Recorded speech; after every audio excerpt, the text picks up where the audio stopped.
let us learn about the Revolt of 1857, the beginning of resistance. In our study of colonial India, we have come across peasants and tribal uprisings that occurred in the 19th century. They were outbursts of anger directed against colonial economic policies and exploitation of peasants and tribal by the Jemindari and moneylenders. However, by 1857, the anger and resentment had settled in the minds of various sections for different reasons. The outbreak of revolt cannot be ascribed as any one cause. It was the culmination of various factors that had built up over the years. Do you know when do people revolt? A revolt is one of many ways in which ordinary people express their unhappiness with the authorities. When people feel that the existing situation has become unbearable, then only revolts takes place. Good leaders are required to organize mass revolts.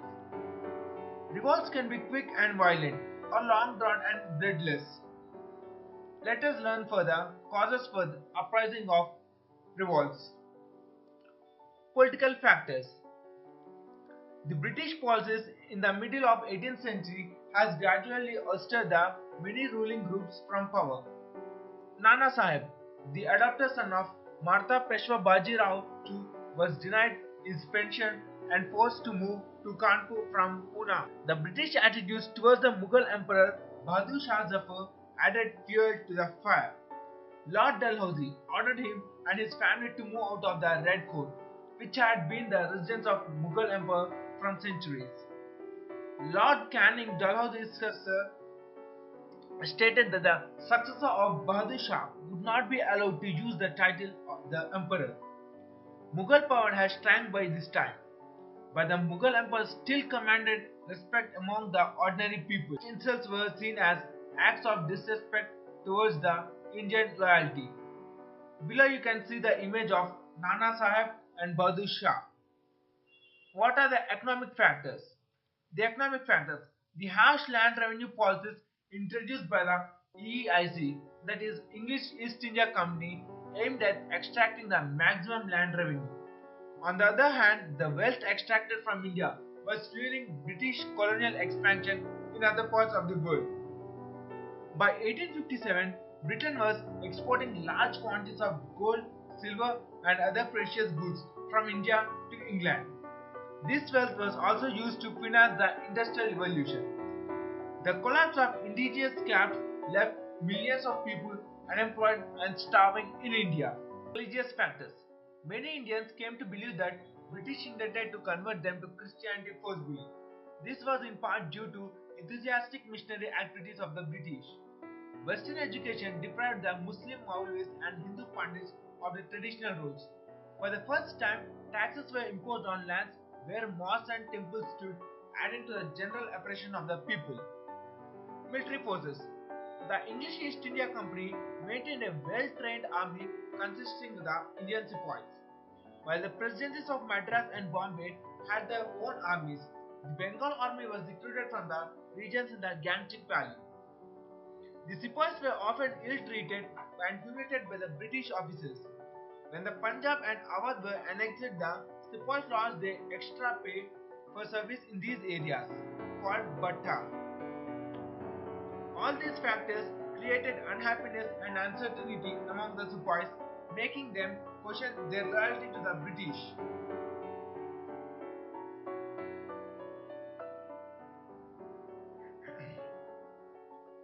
Let us now learn about the immediate causes of the revolt of 1857.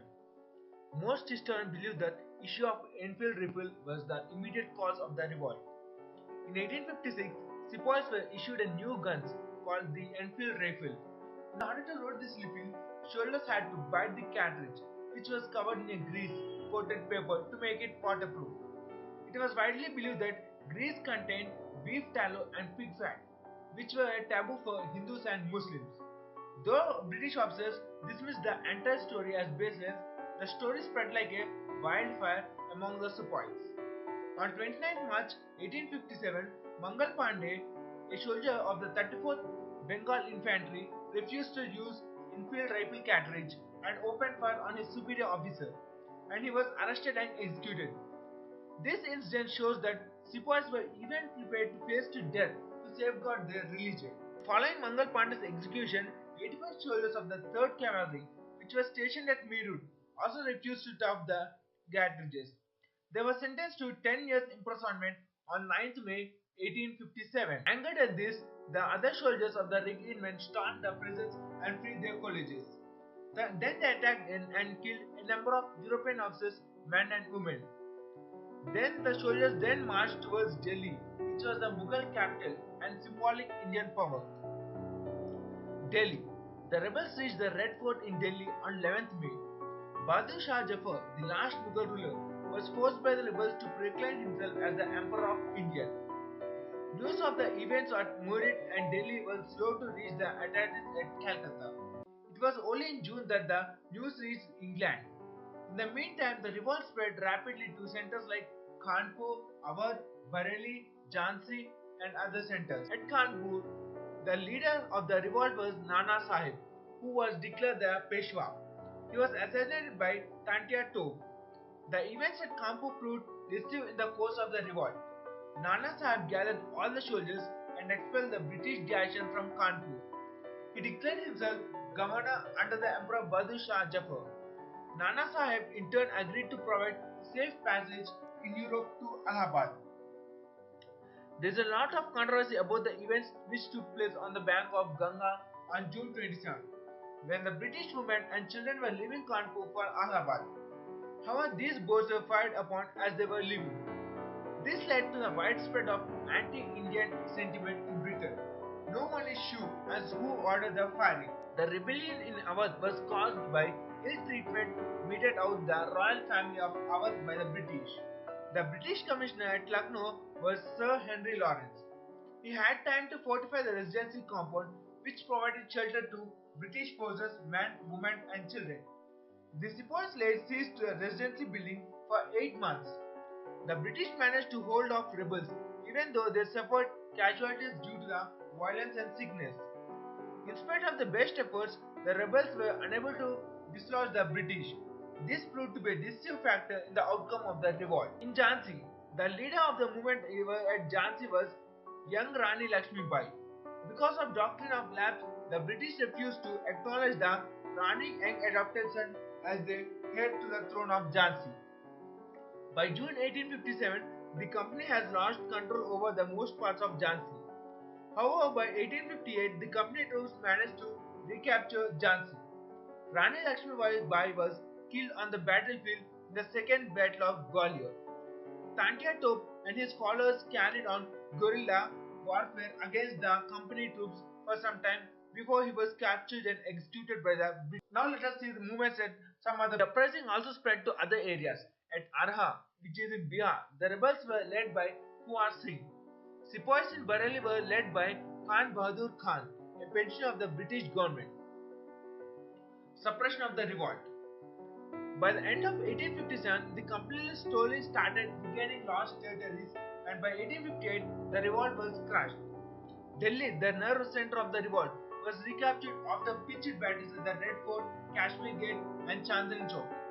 Bahadur Shah Jafar was tried for treason, rebellion, and murder. He was exiled to Rangoon when he died in the year 1862. Nana Sahib was defeated at Kanpur but managed to escape to Nepal. The Begum of Awadh also escaped after the British captured Lucknow. By 1859, the order had been restored and the British authority was re-established. Failure of the revolt. Historians believe that revolt due to the following reasons. Revolt was confined to only for few areas. Revolt did not get support from all the sections of the society. Lack of modern weapons and technology also harmed the cause of the rebels. Unlike the rebels, the British had also success to got good communication systems like railway and the telegraph. Naming the revolt debate. The revolt of 1857 to 58 continues to regenerate debate and controversy in terms of character and scope. However, the Indian historians have gathered evidence to show that uprising was much more widespread and powerful. Some feel like appropriate name for the events of 1857 is the First War of Indian Independence, as it was the first widespread uprising against the British rule.